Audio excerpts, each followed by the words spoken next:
Airport and Parks, Finance, Highway and Airport Committee, Highway Safety Commission, Land Conservation, Community Programs, Communications Subcommittee, Ad hoc Building, and Ad hoc Household and Agricultural Hazardous Waste Collection Programs.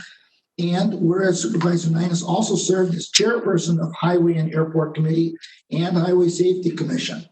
Now therefore be it resolved that the County Board of Supervisors assembled this 26th day of May 2020 extends to John Ninus our sincere thanks and appreciation for his service to the people of Door County and wish him the best in his future endeavors.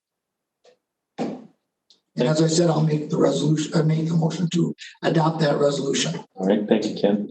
We have a motion and a second. All in favor? Aye. Thank you. Resolution 2020-43, recognizing Supervisor Randy Halstead in service to the County Board. Elizabeth? Can you hear me? I'm going to try without a mic. No, can you do it with the mic so it gets recorded?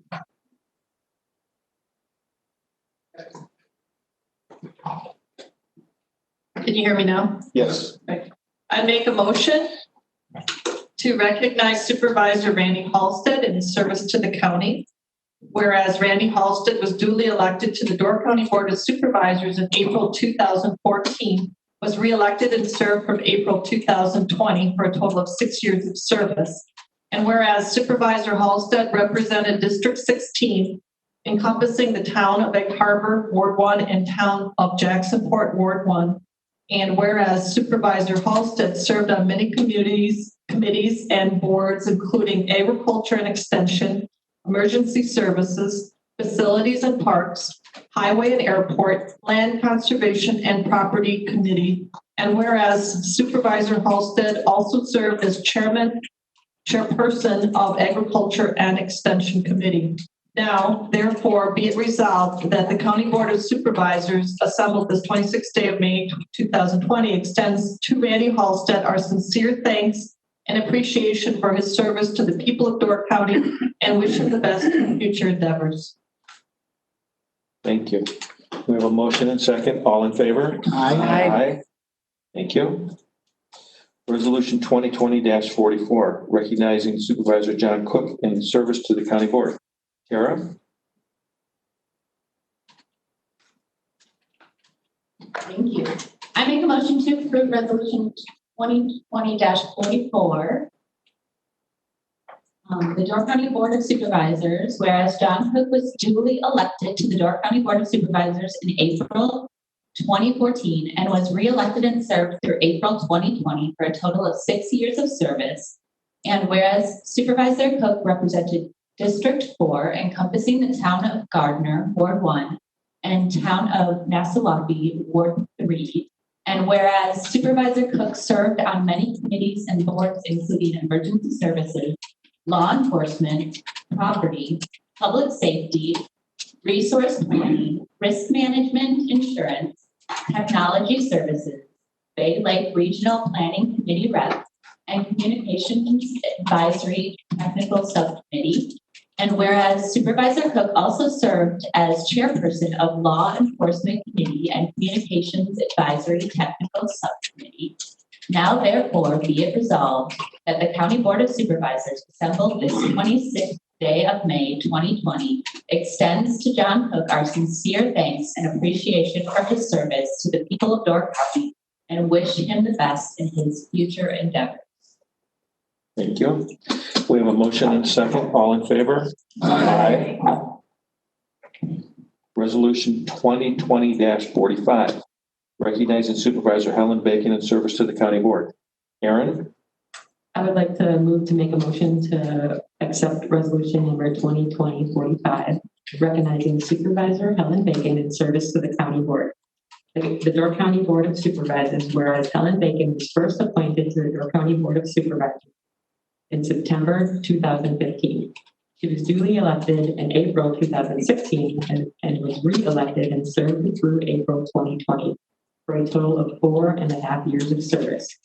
And whereas Supervisor Bacon represented District 7, encompassing the city of Sturgeon Bay, Wards 1 and 2. And whereas Supervisor Bacon served on many committees and boards, including Board of Health, Human Services Board, ADRC Advisory Board, Economic Development, Facilities and Parks, Legislative, Museum Archives, Property, and our sister city ad hoc informal advisory group. And whereas Supervisor Bacon also served as the chairperson of the Board of Health, Human Services Board, ADRC Advisory Board, and our sister city ad hoc informal advisory group. Now, therefore, be it resolved that the County Board of Supervisors assembled this 26th day of May 2020 extends to Helen Bacon our sincere thanks and appreciation for her service to the people of Door County and wish for her the best in her future endeavors. Thank you. Thank you. We have a motion and second. All in favor? Aye. Resolution 2020-46, recognizing Supervisor Linda Waite in the service to the county board. Dale? Yes, I'd like to make a resolution number 2020-46, recognizing Supervisor Linda Waite in service to the county board. The County Board of Supervisors, whereas Linda Waite was duly elected to the Door County Board of Supervisors in April 2016 and was reelected and served through her retirement of April 2020 for a total of 4 years of service. And whereas Supervisor Waite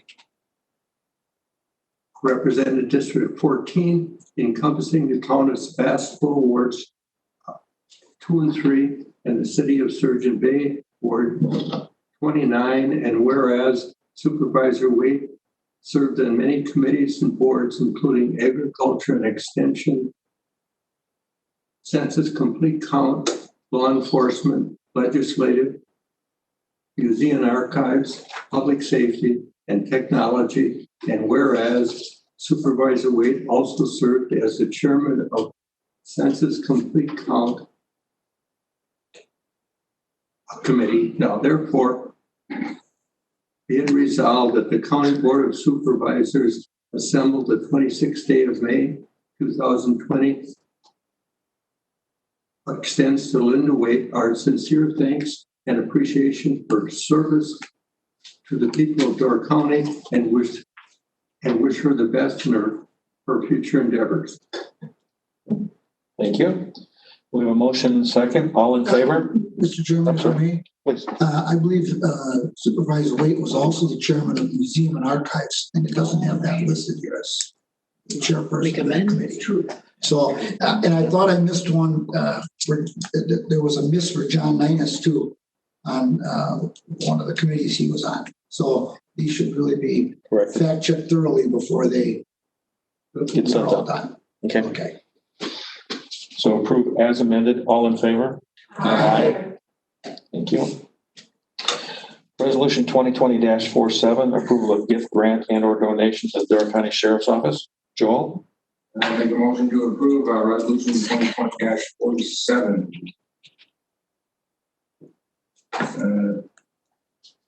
Related to sheriff's department, Tammy, or anybody, it's a standard. This is our third or fourth year on getting this grant from the state. And you probably know also. Or is it summer? Yeah. Sure, yeah. So this is the grant related to the pre-diversion program. And again, this was one of those, when we first got the grant, we thought it was going to be a one-time, program. And it was very successful in terms of how they performed with it. And they applied for the grant and they were successfully awarded again. So we were very pleased with the results. And that's what that resolution or this acceptance is for. Any questions? We just got to clear out with it. I think we think it's full. There we go. Sorry. Susan?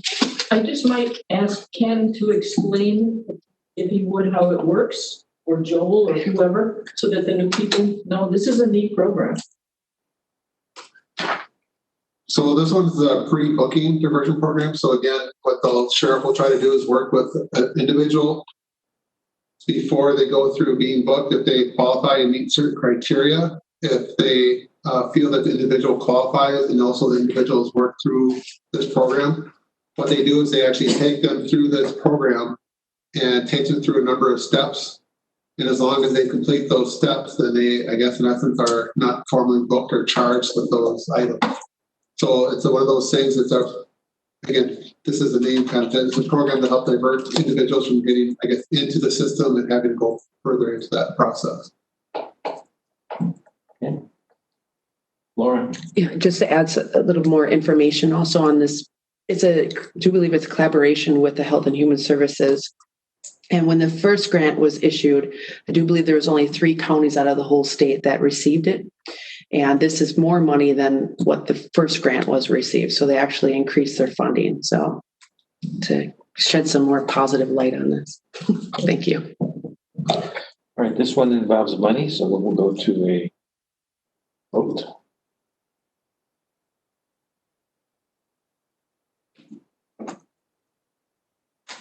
I have to change your vote.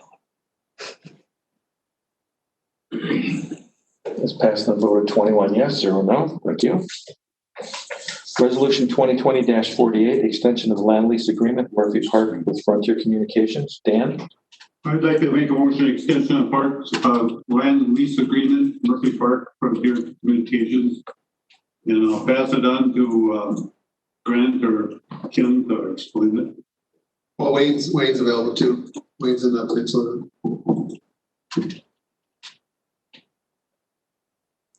Wayne, are you still there in the peninsula? Oh, I guess he stepped out. He was there. I can start by giving the history. It's recited in the resolution. The original land lease was entered into in 1985 and had a 25-year term. Since 2010, the lease has been extended on 3 separate occasions in 2010, 2014, and 2017, and is due to expire at the end of this year. What has been agreed upon between, tentatively subject to the county board's approval, is a 5-year extension of the lease. And the lease terms are contained on page 41 in addendum A, which is essentially a $200 per year term. It's just a lease of some land upon which the lessee has some equipment, and it's been there again since 1985. Wayne will probably have a better description of what it actually entails, but it takes up a very small portion of the park.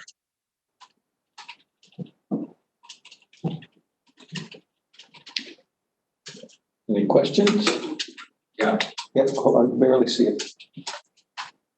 Here's that. Go ahead, I'm sorry. Did push the button. Yeah. Oh, there it is. It's hard to see.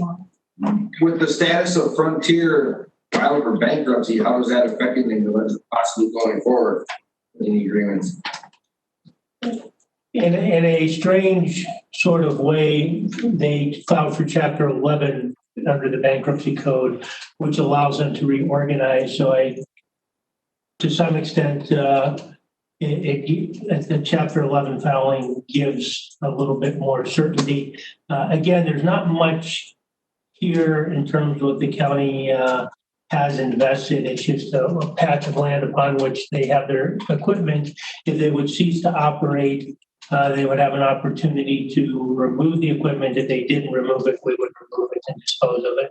And again, there's not much there. I just don't want to speak to exactly what it is because I haven't taken the time to look at it recently, but it's a very small patch of land with a limited number of equipment. It's not a tower or anything. Any other questions? Now we'll go to the vote.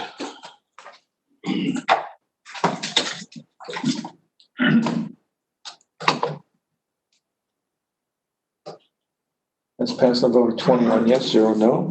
Thank you. Resolution 2020-49, Door County Parks and Open Space Plan 2020 through 2025. Dan? I'll make a motion to pass resolution 2020-49 Parks and Open Space Plan 2020-2025. And if you'd like, I could read it. Go ahead, we'll order lunch. Please. Maybe we should go for lunch first. Basically, they rewrite the plan every so many years. This is a rewrite. It allows you to go out and get grants and that, and have a future idea of what the parks might be. And I guess today our new parks manager is starting today, Kim? Today is the day our new parks manager is starting, so. Can you explain who our new parks manager is? I'd like to have the. Huh? Go ahead. He was in the background. Yep. Going to get him? I haven't formally met him yet, no, but I know him and know he was hired. Yeah.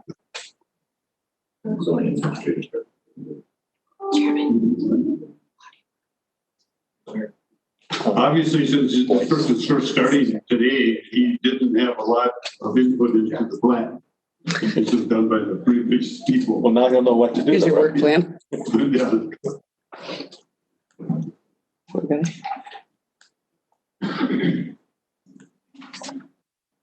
Get your back order. That's a good plan.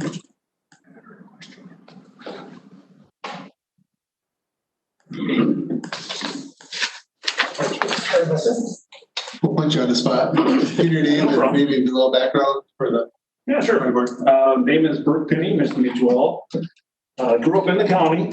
Went away for school for about 14 years. Stayed in Madison. And just kind of waited for a nice position up here to open up. I returned last year, worked in Sister Bay Parks until this position opened up, and just glad to be here and ready to help and get things rolling.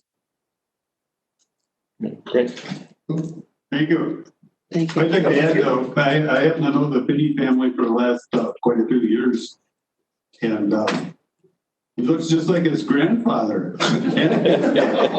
And speaks like his dad does. It's unbelievable. Thank you. Nice to meet you. Nice to meet you all. Thank you. Normally, not because I'm a straight rule, not jumping. Biz? Thank you, Mr. Chairman. I was going to speak earlier when we were talking about social distancing and face masks and stuff. I saw this on the agenda and I thought I'd just wait till now. Two of the county parks are in my district, District 15, which would be Lily Bay, the launch ramp, which is a very small park. And when the weather is good, there's a few boats launched there. The other county park that's in my district is Cave Point. Cave Point is a very, very popular park. My wife and I drove there yesterday on Memorial Day. And that park in the past years on Memorial Day is jam-packed. Even that great big parking lot that we added on in 2016 normally would be full. Yesterday, I would say the park was 3/4 full, which was a lot for what's going on. Face masks, not very many for the amount of people in the park. Social distancing, there were some tables where I assume they were maybe family, and they were all sitting right next to each other, eating food, no face masks. So, as far as enforcing or telling visitors they should wear a face mask, it's just a request. It would be impossible to enforce. It's a very, very popular spot. They walk down there. People were jumping into the water yesterday in that little alcove. And like I say, normally that park would have been jam-packed if it weren't for the virus. But I would say the big parking lot we built was maybe 3/4 full when we were there. And maybe at times it was even more people there. But I agree that it's going to be impossible to enforce stuff. We can ask people, but there was very few masks on, and social distancing was. Some people, were walking around and they were far apart, but it's just a comment on these two parks. Okay, thank you, Biz. Susan? Hi, Susan, well, You don't know who you are. I'm not wanting to make Biz very upset, but I just want him to know that when we reviewed this at Facilities and Parks, we were informed that there was a question as to whether it was in town of Sturgeon Bay or in the town of Sebastopol. And so Becky apparently went back, and if you look in the form, I think we're sharing the park at this point, which I don't know, might be a first that two towns share one park, but apparently that's what they determined. So I just didn't want them to be surprised later. Which park belongs to which town? No, Lily Bay is shared by town of Sturgeon Bay and town of Sebastopol, I thought you meant, according to this I report. thought you meant Cape Point. No, not Okay. That's pretty far north. Biz? Thank you, Mr. Chairman. Another point that I missed was we talked about the signs that were put up in the parks, and there's one at Lily Bay and there's also one at Cave Point, the two parks that I visited, sponsored by the Facility and Parks and the Health Department and the Sheriff Department. And the signs are very good, and the request is there to social distance. And I'm happy to see that they put these signs up. I assume they're probably maybe they're in all 19 parks, but the two that I went to, the signs are up. So people are being asked to social distance and be careful. David Engelbert? Yes, I do. Just looking at the plan. Can you use the microphone? Turn it on. Gotta put it closer, I think. The plan, when you're looking at options for the different parks, it'd be probably nice to have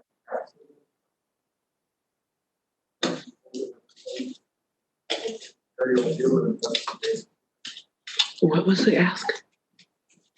Sure, so if you didn't pick up on a comment, I'm not sure if the sound wasn't very good.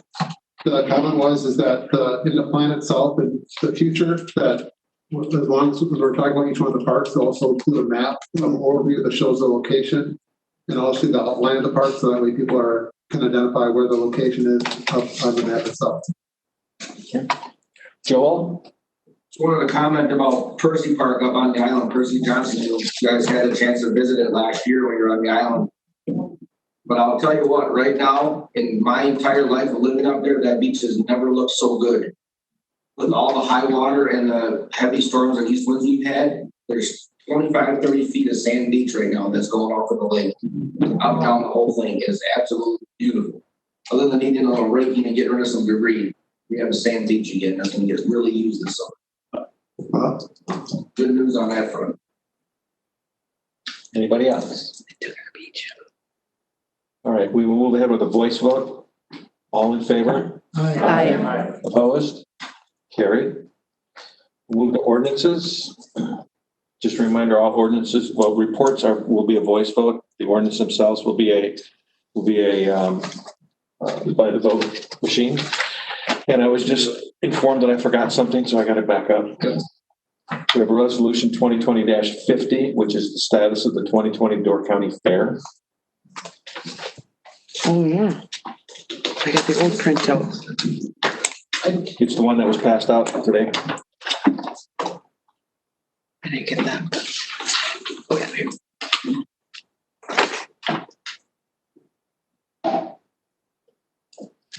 By way of explanation, Dan, Ken? I can give an explanation. So, sure. So, as you know, we've been working over the past few months with the Fair Board and determining what's the best course to move forward. Last week, we did have an additional meeting with the Fair Board. And as the resolution kind of outlines, we went over, I guess, multiple aspects of the county board fair. I mean, not the county board, the county fair. And if you just go through the different, I guess, categories, whether you look at it financially or how they operate the fair with social distancing, how do you clean the rides, how do we maintain everything in regards to the fair. Also, too, what's the impact if we would hold the fair. Again, if just doing statistics, if you say, well, 50% of the people are going to be okay and 50% are not. But then you also then our fair is now half the size, but then you also do a rain event. It's just it just puts us at a lot of risk in terms of both financially, but also health and safety wise. And again, it's based off the recommendations, not only from Sue, but also from the state, that they are discouraging any large gatherings, and that's going to be for the foreseeable future. It was the county board, the County Fair Association board's recommendation to, I guess, cancel the fair. But since they are, again, an extension of the county board, but also our partner in putting this event on, they wanted to bring this to the county board and in essence get your concurrence. So there's a consistent message that's coming both from the Fair Association board and also the county board itself. So they had asked that it be placed on the agenda. That's why we amended the agenda on Friday, and we have this, I guess, in front of you today for your consideration. I don't know, Dan, if I missed anything, or Roy, if I missed anything.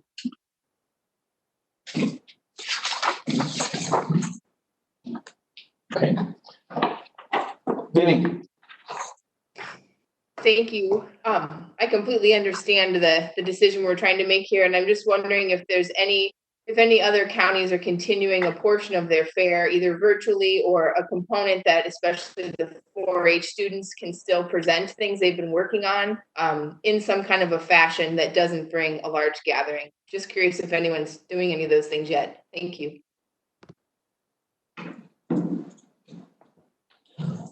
Laura? Yeah. So, and actually answer the other supervisor, Vinny's comment. Yes. So a press release will be coming out soon. And then also they are going to be implementing and trying their best between the 4-H extension officer and the fair secretary to do more virtual. There's been other county fairs that have already established and done virtual fairs, and they're going to do their best. How that looks going forward is yet to be determined. And to take off my supervisor hat and just put on the nonprofit organization hat, I did apply for a $20,000 grant in hopes that will help with the virtual access and helping with the exhibitors and teaming up with the fair to go forward. So there still can be a celebration with the exhibitors and promoting the importance of it. So we'll find out soon. More to come. Anybody else? So I have a motion and a second. We will go to the voter board for this one since it does involve dollars.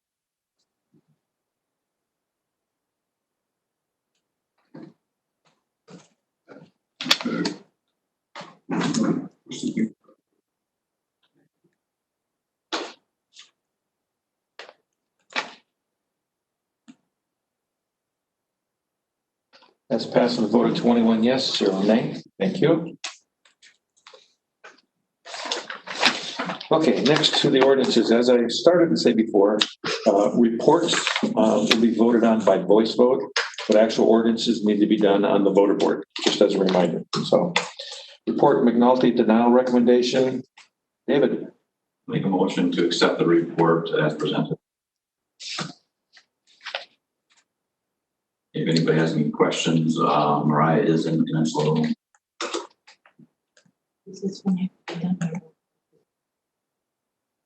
No questions? Okay. By voice vote, all in favor? Aye. Opposed? Carried. Item 2, report Chambers Island rezoning. David. Make a motion to accept the report as presented before.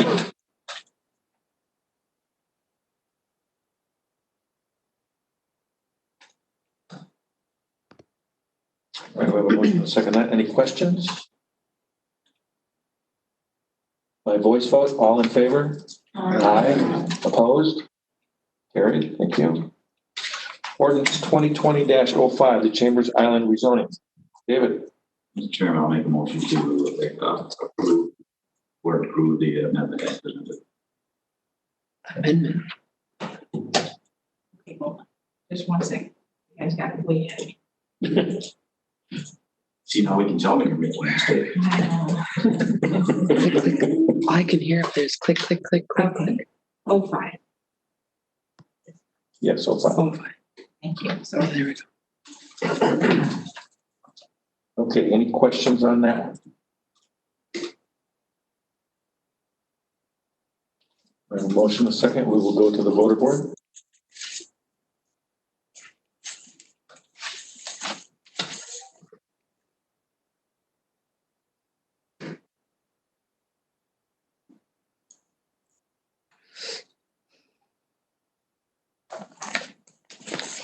That is passed on a vote of 21 yes, 0 nay.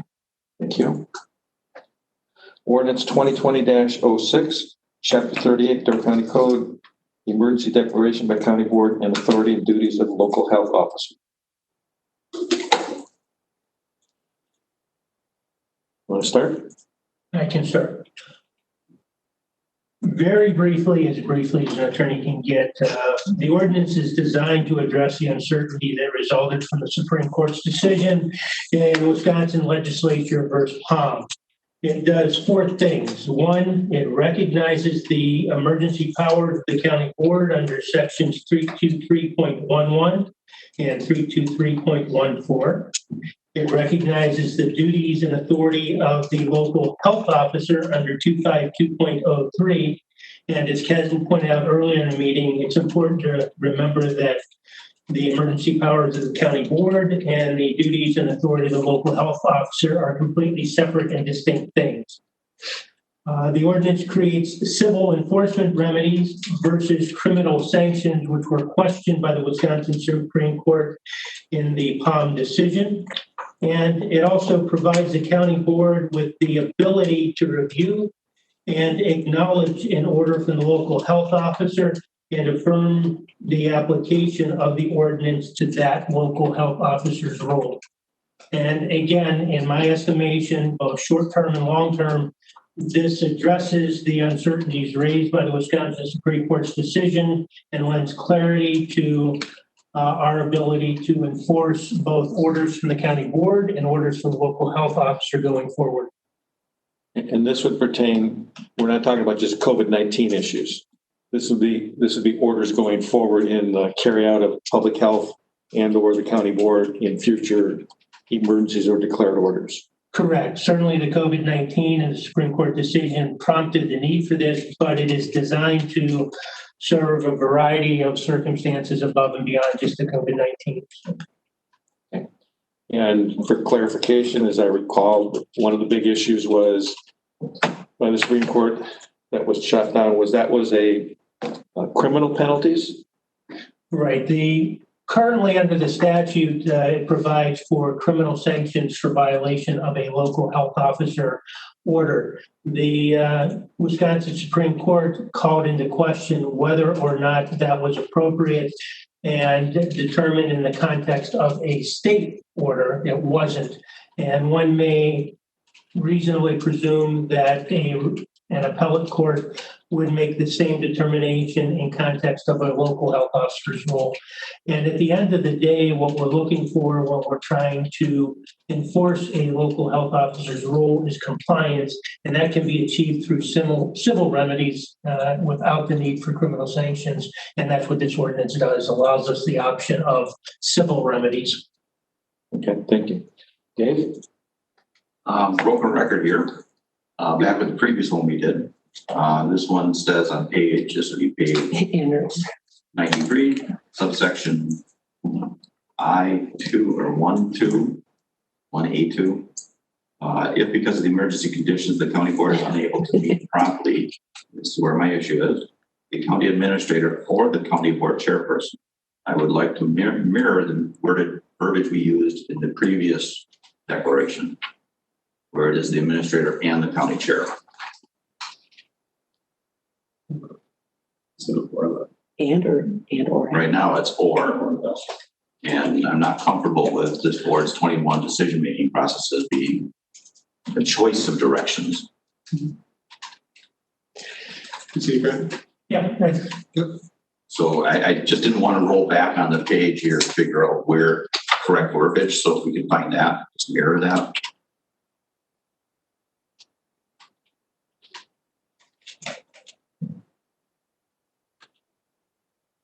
All right, Grant, do you want us to do a separate amendment for this? Yeah, what I'm trying to find is the statutory authority for that to make sure that we're not doing something that's contrary. Because David, this in the first interest is the declaration of emergency.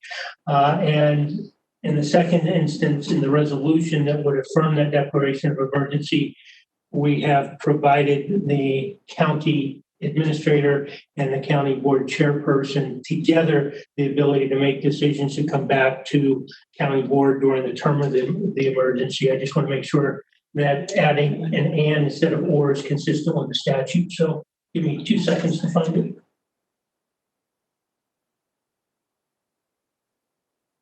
Yeah.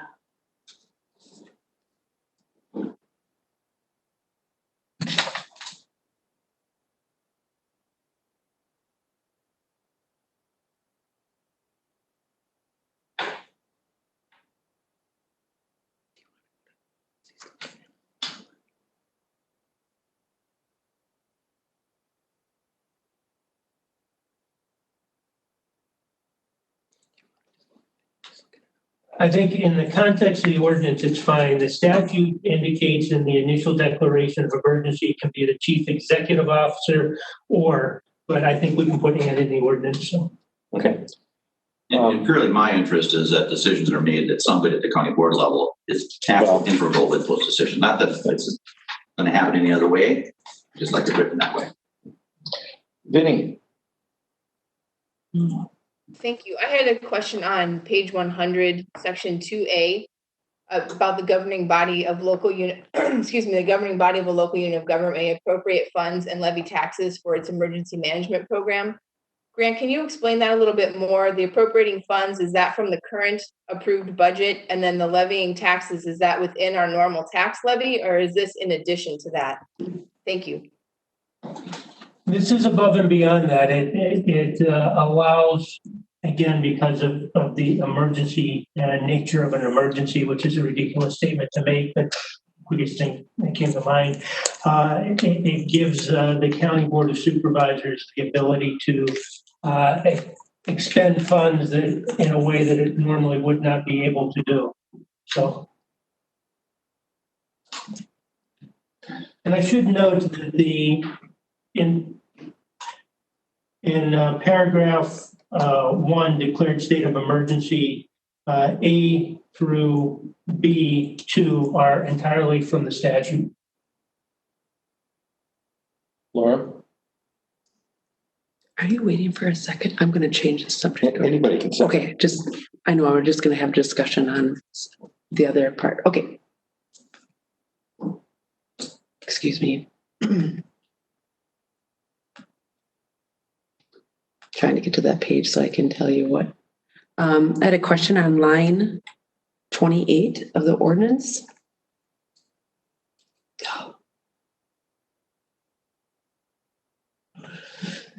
I'm getting there. Here we go.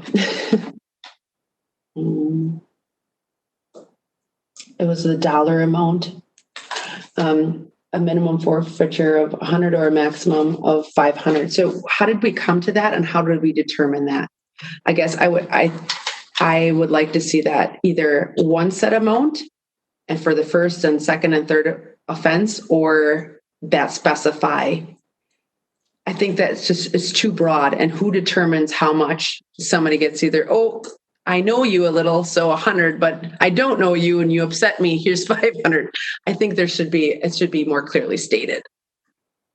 It actually reflects the way we have our citation ordinance set up. To give you more history than you want, the case that established the fact that each day of continuing violation constitutes a new violation, so you can assess a monetary penalty for each day of continued violation, came out of Door County.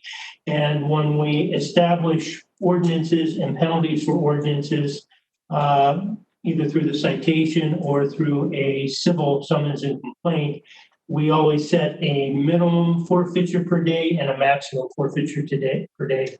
And this is right in the mid-range of what we provided for in our ordinance, 100 to a 500 per day. And the individual that writes the citation has discretion based on the facts and circumstances to determine what that monetary penalty would be. And then the prosecuting attorney, in most instances on the civil cases, in my office, on occasion, it might be the district attorney, has the ability to raise or lower that depending on what he or she thinks is appropriate given the facts and circumstances. So in essence, what you're telling me is it's printed and elsewhere on how we determine between 100 and 500. There's guidelines. It's not listed. That's just the case law that is developed and the authority given relative terms to the individual who issues the citation, and then the prosecutor. The prosecutor has discretion to do everything from dismiss the citation to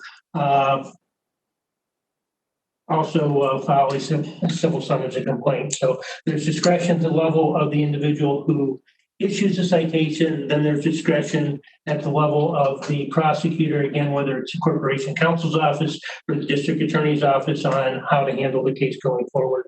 So there's two levels of discretion. Because what we don't want to do is tie their hands from an administrative standpoint, when I think you want the people on the ground who are evaluating the evidence, facts, and circumstances, making a decision as to what's appropriate versus saying for each first offense, it's going to be $100 fine because.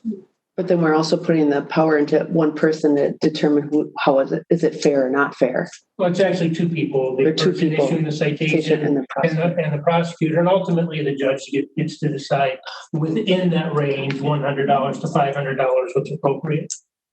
So yes, undoubtedly there is judgment and discretion being authorized,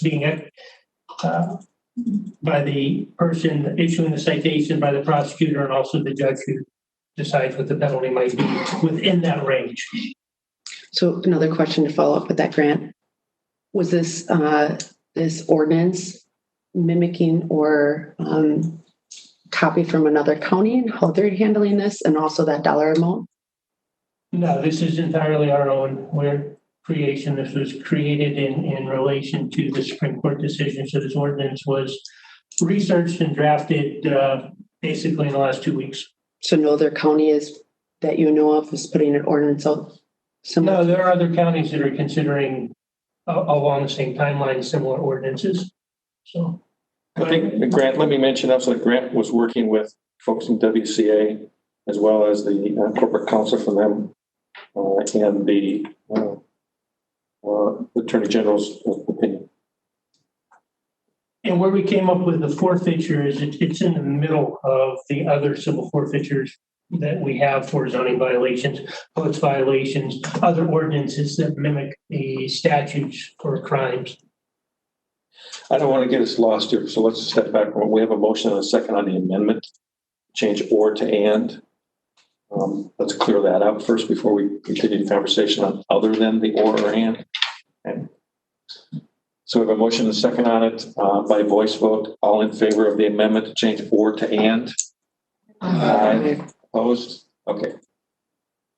Now, did anybody else want to speak? I would like to speak. This is Erin Tauscher. Do I have the floor? Yeah, one moment. Oh, sure. It was there. So when we voted that, wipe that out, Joe? Oh, sure. Okay. All right. Vinny? I'm sorry, Aaron, you're right, Aaron. Yeah, no problem. I was actually wondering if someone could speak to this in terms of if we pass this, can someone give me a real life example of how this would play out? And then maybe on the other side, if we didn't support this, what's a real life example of it playing out? Just so I kind of understand a little bit more. Sure. Right now, as I said earlier, we're operating under guidelines and suggestions. Hopefully I'm speaking. What would happen if a situation came up that warranted an investigation? The local health officer would go out, determine whether or not there was a situation that required that was required to be remedied. The first step, obviously, is to talk to the individual and try to convince them to voluntarily incorporate remedial measures. What we would also do is back that up with a letter saying, these are the issues, these are the remedial measures you need to take to address those issues. Here's a time frame within which you need to accomplish this. Then go back for reinspection. If there was a reinspection and the situation was not remedied, the local health officer could then issue what I'm going to refer to as a targeted order versus the broad-based order that the Supreme Court had problems with in the Palm decision. That order would direct the person to take remedial measures within a time definite and certain. And if the person did not, they would be subject to either a citation under the ordinance or a big claims summons and complaint under the ordinance seeking injunctive relief and monetary penalties. So then if that happened, what's the next step? Then if they did not comply with the order within the time constraints, it would be referred to my office to review and to proceed with prosecution either by issuance of a citation or issuance of a summons and complaint. What the summons and complaint does is opens up the possibility of the court ordering injunctive relief, because a citation only provides for monetary penalties. But in most cases, the first step would be issuance of the citation and monetary penalties. If that didn't remedy the situation, then we would proceed to the summons and complaint and seek injunctive relief where the court orders somebody to do something. And those are all, I should point out, less severe than the criminal sanctions by a significant amount than what the statute presently provides for. And again, sounding like a broken record, what we're trying to do is to address the uncertainty created by the Supreme Court decision until that uncertainty is resolved, undoubtedly through additional court cases.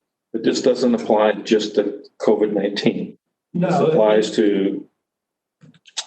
It can apply to any order that the county board might issue under its emergency powers, or an order that the local health officer might issue under his or her statutory powers. And there's a broad range of things. We mentioned earlier the explosion up north, the tornado in terms of the county board declaring a state of emergency. And we had the issue with, from a local health officer standpoint, with mold in a condominium up north, with issues at a restaurant not too many years ago, things like that. So, does that answer your question, Aaron? Yeah, I just keep on thinking of the example of, say, a restaurant had an outbreak of food poisoning. So, for instance, with that example, is that something that the state would manage? But with the idea of like COVID right now, they're so bogged down that this is kind of falling within our jurisdiction as a county. It really depends on the origin, and something like that would probably primarily fall within the state's jurisdiction because they manage restaurants. But I think, as you correctly point out, the state can designate a local health officer as its agent to carry out its authority. But there's many times where the authority just falls within the local health officer to move forward. Another example, and it's not exactly apples to apples, but in the case of a human health hazard, depending on the scope of it, it might rise to the level of requiring an order to be issued under the statute. So, Vinny? Thank you. Grant, I'm going to ask the hard question about, since this has the title of it at the beginning introduction as being the emergency state that we're in is COVID-19. Are there any examples of how, I think it's important for businesses and people to know how this could be enacted on that person or that business? It's more clear if it's a beach closure or food poisoning, but I don't know what it would be for this. Thank you. Well, maybe I'll take an example that you shouldn't read too much into, but it was talked about at the beginning of the meeting. Let's say we have an issue with masks at a particular business because of the unique nature of the business. There is an outbreak of COVID-19, and it is felt that requiring use of masks was necessary to avoid that in the future. And we would run through the process I talked about, where you have the oral warning, the written order, referral to the prosecutor, and then either the issuance of a citation or a big claim summons and complaint seeking injunctive relief to require that particular business to have masks available for its customers and its employees. Thank you. Kara?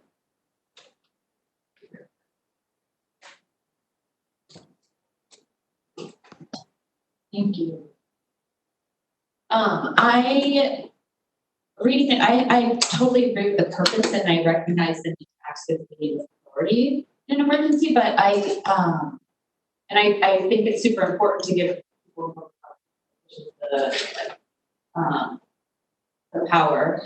But it felt really written super broadly and loosely to me, and it made me feel worried and concerned about it. And then I totally agree that the first question about the amount of money, that felt weird to me too. It felt a little excessive because it's like, it's kind of like wealthy people can write laws, so they're not really people. And it's always the poor people that suffer. So I had that thought, but then I also just thought, what if can it be each specific emergency? Like, could this just be for COVID instead of it being so loosely and broadly, like any emergency ever, where like there could be a protest and people could think like, oh, this is bad, and I don't view of the protest, and I'm going to call it a riot. And then, so I guess I'm nervous about it. I wanted to know if anyone else was a little bit nervous. Thank you. Sure. Maybe you can just provide a little bit of context. So again, part of this is trying to find a little bit of that balance too, in terms of, again, I don't think it's an issue for us, but again, it's the whole thing about the balance of the power and who's kind of doing things. So when we discussed this at admin, I can maybe just walk you through like two examples. So for example, there could be a human health hazard that we know about, and then Sue issues a health order to address a human health hazard. Something like that would not necessarily rise to your interest in terms of reviewing and concurring on that. But now if you take it in a different direction, and let's say there was a situation where there was an order issued, and again, I'll apply it to the beaches or something like that. This is an example. But you felt you wanted to have concurrence on what those orders are. This enables you to be able to do that. So what we're trying to do is to try to build in a little bit of balance. It doesn't necessarily take away the health officer's authority under the statutes from what we understand today, but at least gives you an opportunity to at least weigh in on what some of those orders are. If you think they're, well, two ways to do it. One is you're trying to provide support for the health officer so they're not feeling alone on an island, or the other option B is that, well, we think they've gone a little too far and we want to pull back and not concur with what the orders are in terms of ordering the teeth behind it in terms of enforcing the ordinance. So if you'd actually, in my mind, if you'd say, no, you have this order in place, but we're not going to concur with the violations, that's when you got to say, okay, you got to get these people in the same room and get on the same page. So it's a check and balance type thing. And I think that's one of the things that was discussed. I think Supervisor Gunnison brought it up. Is this to try to find a way to, in my mind, support what's going on, but then also potentially say, okay, we want to have a further discussion on this and try to find a little bit of that balance. So I understand what you're saying in terms of some of the concern, but I think we're trying to, big picture, try to find a little bit of that balance between what the authority is and what the county board also has authority on as well. Let me ask a different style of question. If we don't pass this ordinance, okay, what is the current enforcement authority that the public health has? Perhaps I wasn't clear. This ordinance doesn't give the local health officer any authority that they don't already have. The county board cannot take the statutory authority away from the health officer. And to finish, I didn't answer Vinny's question. If we didn't have this ordinance, then the only option would be to refer to the district attorney's office for criminal penalties, which I think we all agree is much more significant than the civil penalties. And that's why on page 98, I've set forth 252.03 sub 1 through 4 of the statutes, which is mirrored in the ordinance. So long story short, the local health officer already has the ability to issue these orders. We're just recognizing that ability in the ordinance and providing for civil penalties and an opportunity for the county board to concur and indicate that a particular order falls under this ordinance. And the monetary penalties are not insignificant. I think they need to be significant to get people to comply. But if we got into a situation where we'll use a ridiculous example, let's say that Apple had its corporate headquarters in Sister Bay. I'm not going to issue a citation to Apple. You're going to seek civil injunctive relief where the court orders the corporation to do what they're supposed to do, subject to contempt powers, which no matter your wealth status, no matter how large or how small you are, you have to comply with an order from the judge. So it sort of levels the playing field. And again, alternatively, since there are currently no civil penalties available, the only enforcement mechanism is through the statute that currently provides for criminal sanctions, which the Supreme Court has questioned, but hasn't said one way or another in the context of a local health officer order. So we're trying to get ahead of the curve, provide for civil penalties, and avoid the uncertainty until it's resolved, either through the legislature or through the courts. Thank you. Laura? Yes. So with that being said, corporate counsel had spoke to us at the beginning of this ordinance and gave us four points: how it's recognizing the power of the county, recognizing the power of the statute 252, the civil versus criminal, and then also review and affirm or not affirm the public health officer to continue as the order or best fit. So then, speaking with the check and balance, I look at page 1 of this ordinance, or page 93 if you're following in the packet. Line 31 through 33 is where, or it'd be 1C. That looks to me as the portion that is the check and balance. And what I see is missing in that is on line 32, what the officer issued under statutes 2A2 or 4 below and affirm application. I would think that after affirm, we would want to say not affirm the application of this ordinance. And that's actually going from what words Grant had used just earlier when he opened with this ordinance, that it either affirm or not affirm the application of this ordinance. So that being said, we have a public health officer, not Sue. 10 years from now, we have a different public health officer. And this public health officer puts out an order that the county board is looking at and thinking, this is maybe not quite appropriate that we're enforcing that. The county board could bring it up as an agenda item, and then they could say, no, we're not going to affirm this application to what the public health officer is using. Is that correct? That's what this check and balance is supposed to be about? Because the way it's written right now, it doesn't. I would think that you would. Can the county board override the order of the public health? No, and that's why it's not. You have the ability. But we can of this ordinance where we can make it not. We can say this does not apply anymore. This ordinance, the civil part, you can't just be issuing $100, $200, $300, $500 that it comes to the agenda of the county board, and we're going to say that emergency does not apply with this. If that order, am I reading that right? No. So legislation needs to take up 252 to handle this. Right, because again, what if you would say it doesn't fit under this ordinance and you think that the health officer is being too strict, then it goes to as it presently exists, would go to criminal sanctions. Right. So that would, in not in many ways, it would be worse. Or go to administration for job review. Well, that's where I think I made the comment that administrative committee is we're not insane. Again, this gets vetted by the person that issues the order, issues the citation, and the prosecutor. If we get a clear message from the county board that the county board's not willing to affirm this, we're going to likely take the step back and re-examine it. And then if we're not willing to do that, then it comes down to perhaps a job performance issue.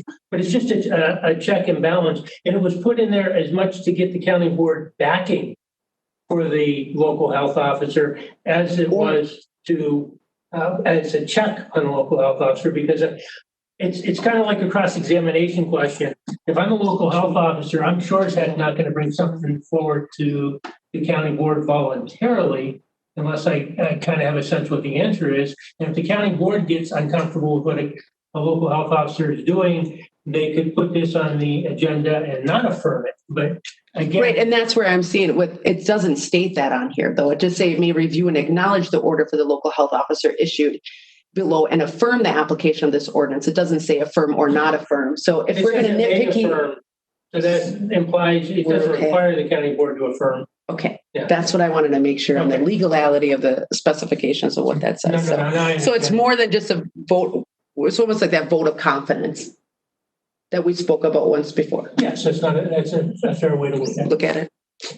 Thank you. Don.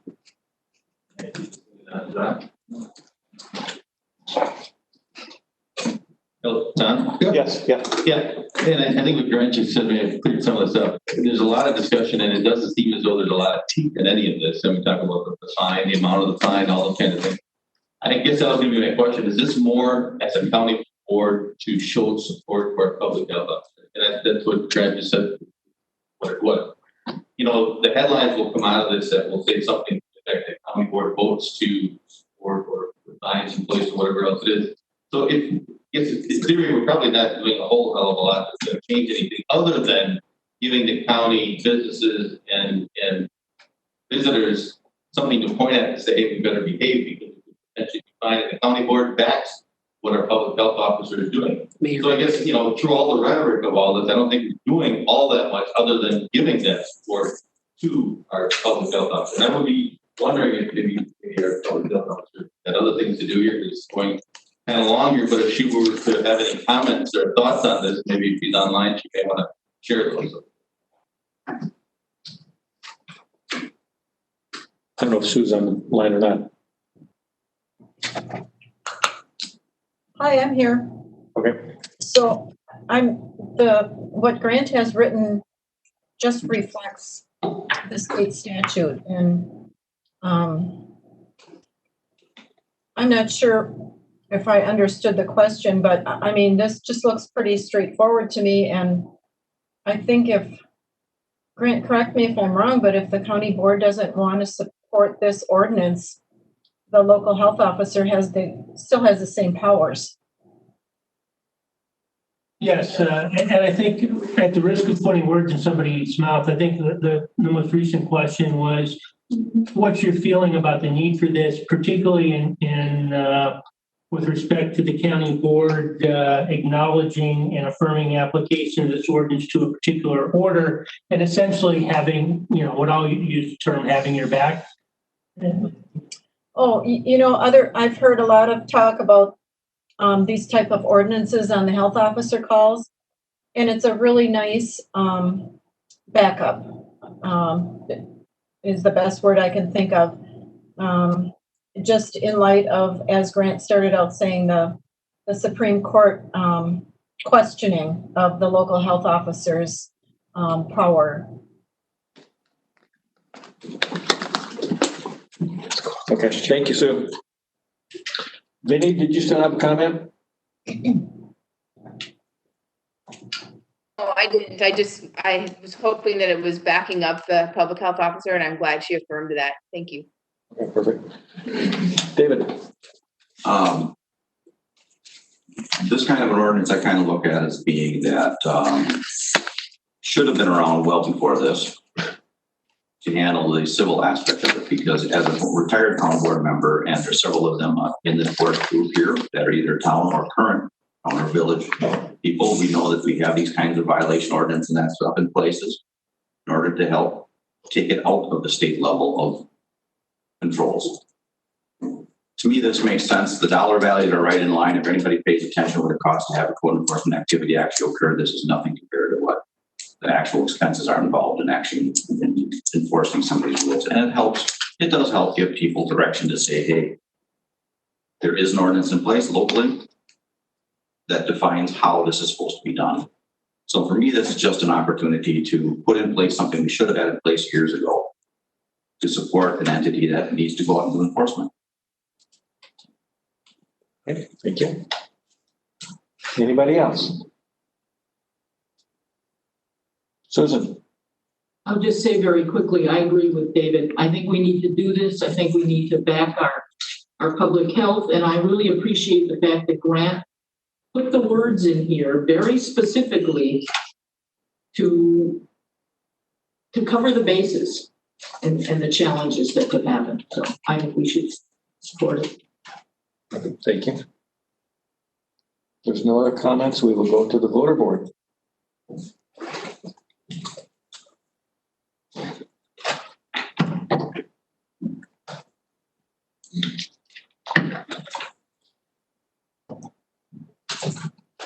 I'd like to pass on a vote of 21 yes, 0 no. Thank you. Next, item 13, special reports. Door County Housing Authority annual report. Again, because both of those are reports that should be available on your computer, and this FYI for right now. Both of those. Both of them. Okay. Quick question. Yes. Okay, are they going to be uploaded on our sync thing, or are they on the website? Because they would, if we can have them on the sync, but they should be on the website as well. I believe they're on both. They're on both. And where would we find them on both? I mean, is there a reports thing like there used to be? Okay. On the agenda page? Yes. There's a voucher listing as well. It should go right. New business items. Are there any oral committee reports?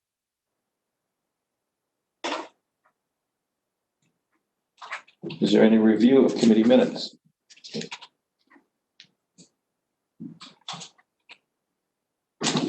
Review of vouchers, claims, and bills.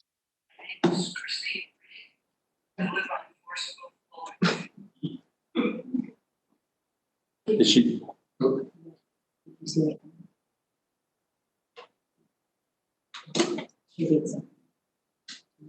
Where was she coming through? She sent the video. She sent the like a recording. A recording. Okay. So if you want to record it, if you want to play the recording, you can do that. Sure, can you do that? This is back under public comment that she was trying to get in before. Correct. Okay. My name is Christine Reed. I live on Forestville Flowage. I'm a member of the Friends of the Forestville Dam Incorporated nonprofit organization.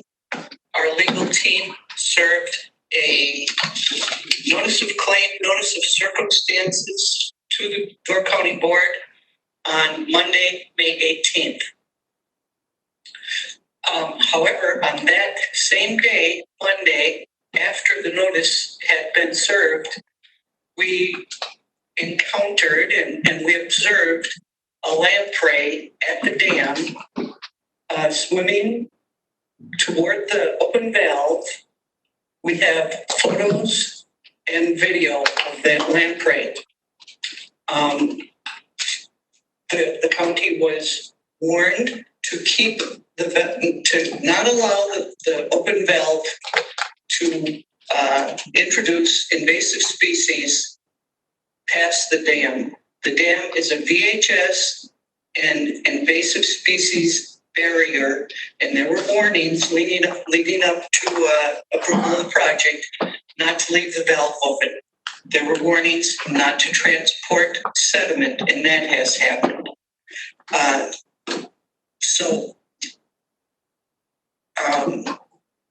We sent that information to Rob Elliott, who was a technical advisor to the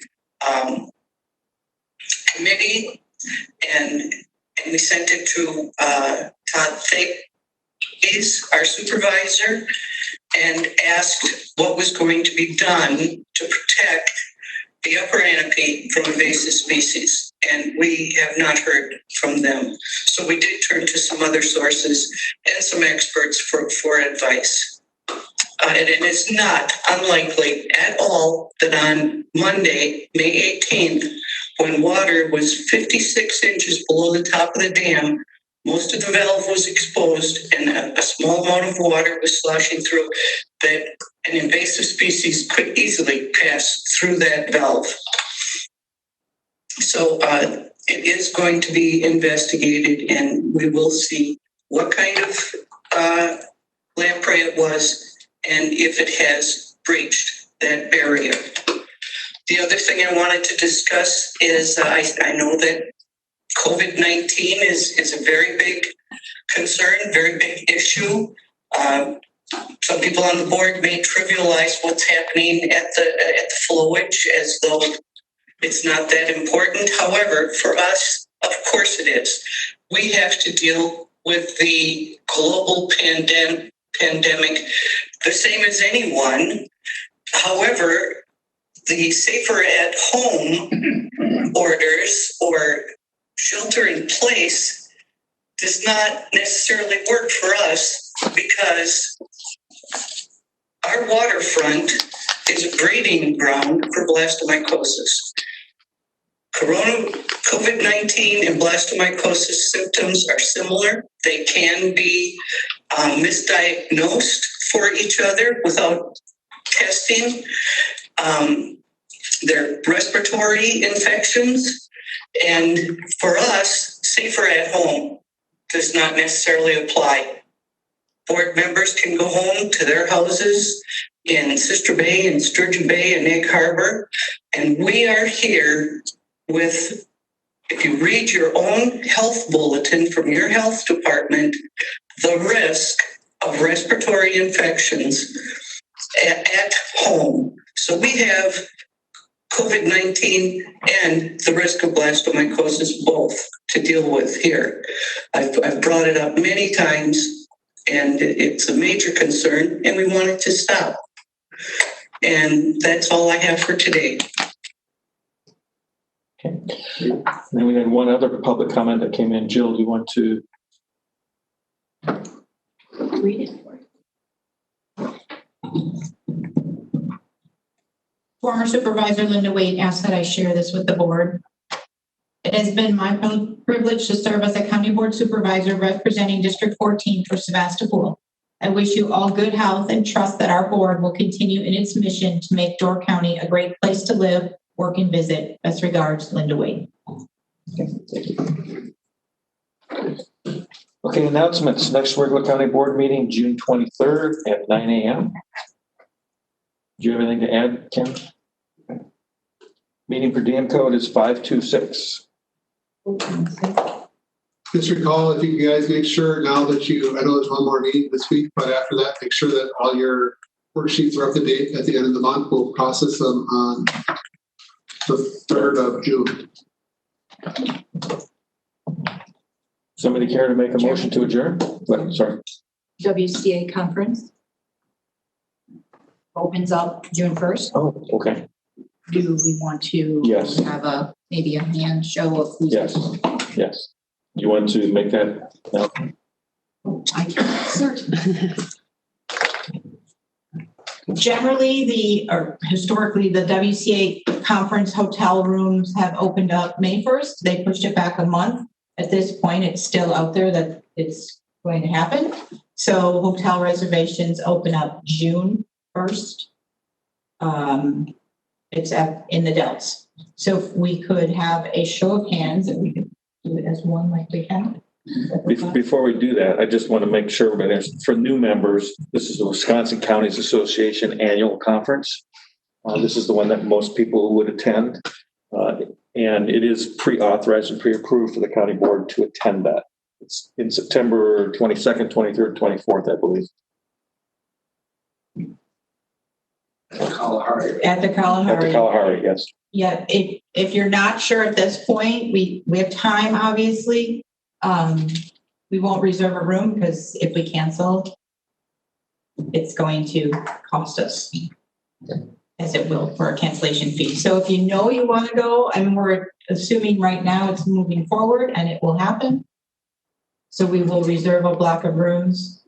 But again, if you're not sure, we've always had good luck with getting rooms later on.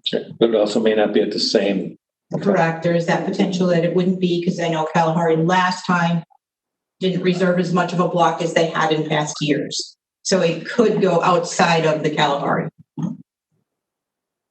Maybe the best thing to do is just have everyone inform us by Friday whether or not they intend to go or not.